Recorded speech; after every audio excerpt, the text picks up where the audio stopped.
ಪುರುಷರಿಗೆ ಮುಖ್ಯವಾದ ಕಿವಿ ಮಾತುಗಳು. ಪುರುಷರು ಪ್ರತಿಯೊಂದು ಮನೆಯ ರಕ್ಷಾ ಕವಚ. ಅವರಿಲ್ಲದೆ ಮನೆ ಬುನಾದಿ ಇಲ್ಲದ ಮನೆಯಾಗಿರುತ್ತೆ.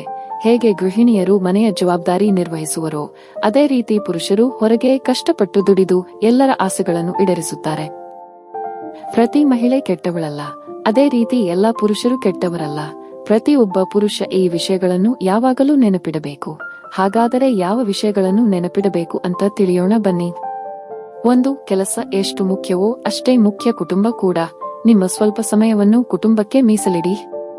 2. ಪುರುಷರಿಗೆ ಒಳ್ಳೆಯ ಮೈಕಟ್ಟು ಇರುವುದು ತುಂಬಾ ಮುಖ್ಯ ಮತ್ತು ಮಹಿಳೆಯರು ಕೂಡ ಇಂತಹ ಪುರುಷರನ್ನೇ ಇಷ್ಟಪಡುತ್ತಾರೆ. ಆದ್ದರಿಂದ ಫೇರ್ ಆಗಿರಲು ಆದಷ್ಟು ಪ್ರಯತ್ನಿಸಿ. 3. ಕೆಲವರಿಗೆ ಹಸ್ತ ಮೈಥುನದ ಚಟ ಇರುತ್ತದೆ. ಅದು ಖಂಡಿತವಾಗಿಯೂ ನಿಮ್ಮ ಆರೋಗ್ಯಕ್ಕೆ ಒಳ್ಳೆಯದಲ್ಲ. ಅತಿಯಾದರೆ ಅಮೃತವೂ ವಿಷದಂತೆ. ಈ ಚಟದಿಂದ ನೀವು ತುಂಬಾ ತೆಳ್ಳಗಾಗುತ್ತೀರಾ. ಕೂದಲು ಉದುರುವಿಕೆಯ ಸಮಸ್ಯೆ, ಮುಖದ ಕಾಂತಿ, ಶರೀರದಲ್ಲಿನ ಶಕ್ತಿ ಯಾವುದೂ ಇರುವುದಿಲ್ಲ. ಇಂತಹ ಚಟದಿಂದ ಆದಷ್ಟು ದೂರವಿರಿ. 4. ಯಾವುದಾದರೂ ಒಳ್ಳೆಯ ಹವ್ಯಾಸವನ್ನು ಬೆಳೆಸಿಕೊಳ್ಳಿ. ನಿಮಗೆ ಇಷ್ಟವಾಗುವ ಯಾವುದಾದರೂ ಒಳ್ಳೆಯ ಹವ್ಯಾಸವನ್ನು ರೂಢಿಸಿಕೊಳ್ಳಿ. ಇದರಿಂದ ನಿಮ್ಮ ಮನಸ್ಸಿಗೆ ನೆಮ್ಮದಿ ಮತ್ತು ಉಲ್ಲಾಸ ಸಿಗುತ್ತದೆ. ಉದಾಹರಣೆಗೆ ಪುಸ್ತಕ ಓದುವ ಅಭ್ಯಾಸ, ಸೈಕ್ಲಿಂಗ್, ಸ್ವಿಮ್ಮಿಂಗ್, ಗಾರ್ಡನಿಂಗ್ ಇತ್ಯಾದಿ. 5. ಪ್ರತಿ ಅಮಾವಾಸ್ಯೆ ನಿಮ್ಮ ಟೂ ವೀಲರ್ ಅಥವಾ ಫಾರ್ ವೀಲರ್ ತೊಳೆದು ಅರಿಶಿನ ಕುಂಕುಮ ಹಚ್ಚಿ ಹೂ ಮಾಲೆ ಮತ್ತು ನಿಂಬೆ ಮೆಣಸಿನ ದೃಷ್ಟಿ ಕವಚ ಕಟ್ಟುವುದನ್ನು ಮರೆಯಬೇಡಿ. ಯಾವುದೇ ಆಗಿರಲಿ ಅದು ಸ್ವಚ್ಛವಾಗಿದ್ದರೆ ಅದರಲ್ಲಿ ಪಾಸಿಟಿವ್ ಎನರ್ಜಿ ಕೂಡಿರುತ್ತದೆ.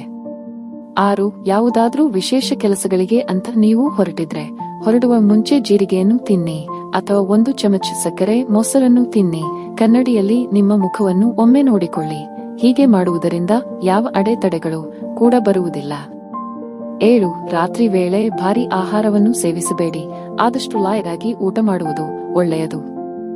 8. ಮೂತ್ರ ವಿಸರ್ಜನೆ ಮಾಡಿದ ಮೇಲೆ ಕೈಗಳನ್ನು ಚೆನ್ನಾಗಿ ಸ್ವಚ್ಛವಾಗಿ ತೊಳೆದುಕೊಳ್ಳುವುದನ್ನು ಮರೆಯಬೇಡಿ. 9. ನೀವು ಒಂದೇ ಒಂದು ಕೆಲಸದ ಕಡೆ ಮಾತ್ರ ಗಮನ ಕೊಡಿ. ಯಾವುದೋ ಲೆಕ್ಕ ಹಾಕಲು ಹೋಗಬೇಡಿ. ತಿಂಡಿ ತಿನ್ನುತ್ತಾ ಅಥವಾ ಊಟ ಮಾಡುತ್ತಾ ಅದು ಇದು ಮಾಡಲೇಬೇಡಿ. 10. ಜೀವನವೆಂದರೆ ಚಾಲೆಂಜ್ ಇದ್ದ ಹಾಗೆ. ಹಾಗಂತ ಎಲ್ಲ ಚಾಲೆಂಜ್ ತಲೆ ಕೊಟ್ಟು ಅದನ್ನು ಜೇನುಗೂಡ ಮಾಡಿಕೊಳ್ಳಬೇಡಿ. ಶಕ್ತಿ ಸಾಮರ್ಥ್ಯಕ್ಕೂ ಒಂದು ಮಿತಿ ಇರುತ್ತೆ. ನಿಮ್ಮ ಕೈಲಿ ಅದು ಆಗುವುದಿಲ್ಲ ಎನ್ನುವುದಾದರೆ ಅದನ್ನು ಬಿಟ್ಟು ಬಿಡಿ ಮತ್ತು ನಿಮಗೆ ಇಷ್ಟವಾಗುವ ಕೆಲಸವನ್ನೇ ಮಾಡಿ. ಯಾವ ಕೆಲಸದಲ್ಲಿ ಅಭಿರುಚಿ ಇರುವುದಿಲ್ಲವೋ ಅದು ಎಂದಿಗೂ ವ್ಯರ್ಥ.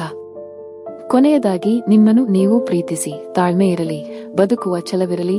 ನೀವು ಸರಿಯಾದ ಮಾರ್ಗದಲ್ಲಿ ನಡೆದರೆ ನಿಮಗೆ ಯಾರಿಂದಲೂ ಹೆದರುವ ಅಗತ್ಯವಿಲ್ಲ. ನೆನಪಿರಲಿ. ಈ ಮಾಹಿತಿ ನಿಮಗೆಲ್ಲ ಇಷ್ಟವಾಗಿದೆ ಎಂದು ಭಾವಿಸುತ್ತೇನೆ. ಇಷ್ಟವಾದರೆ ಲೈಕ್ ಮಾಡಿ, ಶೇರ್ ಮಾಡಿ.